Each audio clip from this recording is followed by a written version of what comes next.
जब भी हम इंडिया वर्सेस चाइना के बीच में कंपैरिजन करते हैं तो हम इस कंपैरिजन में जीडीपी, इंफ्रास्ट्रक्चर और आर्मी के बारे में बात करते हैं।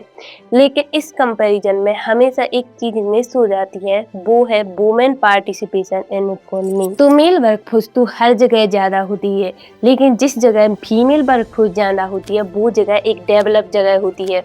जैसे साउथ कोरिया में 54% फीमेल लेबर पार्टिसिपेशन है और चाइना में भी 61% वुमेन इकोनॉमिकली एक्टिव रहती हैं और अमेरिका में 57% से भी ऊपर। और इसका सीधा फायदा इन्हें मिला रैपिड इकोनॉमिक ग्रोथ में और इनोवेशन में। अब इंडिया में हो क्या रहा है कि एक तरफ तो इंडियन इकोनॉमी दुनिया की सबसे ज्यादा फास्टेस्ट ग्रोइंग इकोनॉमी है और दूसरी तरफ अगर फीमेल लेबर पार्टिसिपेशन की बात की जाए तो यह नंबर सिर्फ 25% है। लेकिन यहाँ एक बहुत बड़ा ट्विस्ट आता है नॉर्थ इंडिया और साउथ इंडिया के बीच में। तमिलनाडु, केरला, कर्नाटक, आंध्र प्रदेश और तेलंगाना, ये सारे साउदर्न स्टेट बहुत तेजी से ग्रो कर रहे हैं। कोई इंडस्ट्रियल हब बन चुका है, कोई टेक हब बन चुका है और कोई स्टेट अपने ही अंदर एक स्टार्टअप इकोसिस्टम क्रिएट कर रहा है और कोई स्टेट इंडिया का सबसे ज्यादा लिटरेसी वाला स्टेट है। लेकिन ये सब पॉसिबल कैसे हुआ? Because of education, geographical location या स्टेट गवर्नमेंट की पॉलिसी के कारण। तो ये सब फैक्टर तो हैं, लेकिन इसके अलावा भी एक बहुत बड़ा फैक्टर है जो इनकी ग्रोथ में कंट्रीब्यूट करता है, वो है यहाँ की वुमेन वर्कफोर्स। 2021-22 के annual survey of industry data के हिसाब से पूरे भारत में 15 लाख फीमेल फैक्ट्री वर्कर्स हैं, जिसमें से 6.3 लाख यानी 42% सिर्फ तमिलनाडु से आते हैं।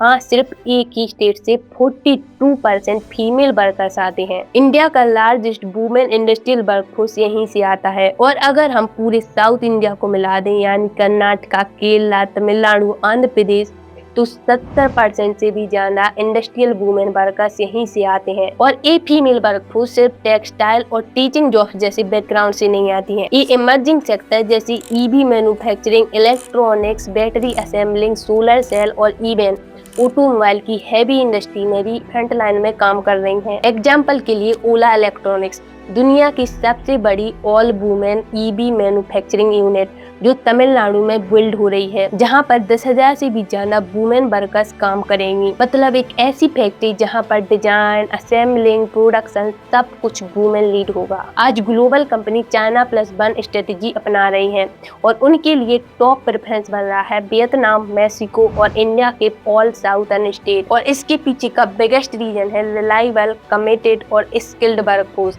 जिसमें वुमेन भी इक्वल कंट्रीब्यूट कर रही हैं। अब अगर हम नॉर्थ इंडिया के मेजर स्टेट लाइक यूपी और बिहार के बारे में बात करें तो यहाँ पर पिक्चर टोटली डिफरेंट है। इन स्टेट में फीमेल लेबर फोर्स पार्टिसिपेशन सिर्फ 30 से 35% है, वो भी एग्रीकल्चर, गवर्नमेंट जॉब या डिजाइनिंग फील्ड से। मैन्युफैक्चरिंग और इंडस्ट्रियल जॉब में वुमेन का ऑलमोस्ट नो रिप्रेजेंटेशन है। तो चलिए इसके पीछे का रीजन जानते हैं कि साउथ इंडिया में वुमेन वर्कफोर्स इतनी ज्यादा क्यों है, वो भी इंडस्ट्रियल और टेक्नोलॉजी के फील्ड में। इसके पीछे का एक रीजन है साउथ इंडिया का कल्चर और वहाँ की हिस्ट्री।